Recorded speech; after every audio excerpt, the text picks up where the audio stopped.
জাতীয় সংসদের sound system প্রতিস্থাপন বিষয়ে উচ্চ পর্যায়ের সভা অনুষ্ঠিত হয়েছে। জাতীয় সংসদ ভবনের মন্ত্রী পরিষদ সভাকক্ষে অনুষ্ঠিত এই সভায় উপস্থিত ছিলেন প্রধানমন্ত্রী তারেক রহমান।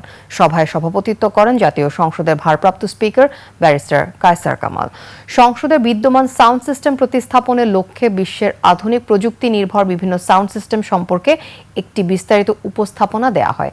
এ সময় গণপূর্ত অধিদপ্তর সম্ভাব্য প্রযুক্তিগত বিকল্প, কারিগরি সক্ষমতা এবং বাস্তবায়ন পরিকল্পনা তুলে ধরে।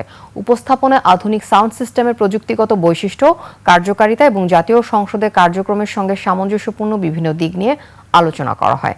এ বিষয়ে উপস্থিত অতিথিরা মতামত ও প্রয়োজনীয় দিক নির্দেশনা প্রদান করেন। সভায় বিরোধী দলীয় নেতা ডাক্তার শফিকুর রহমান, গৃহায়ন ও গণপূর্ত মন্ত্রী জাকারিয়া তাহের, আইনমন্ত্রী আসাদুজ্জামান, সরকার দলীয় চিফ হুইপ নুরুল ইসলাম মনি, বিরোধী দলীয় চিফ হুইপ নাহিদ ইসলাম এবং সংশ্লিষ্ট ঊর্ধ্বতন কর্মকর্তারা উপস্থিত ছিলেন।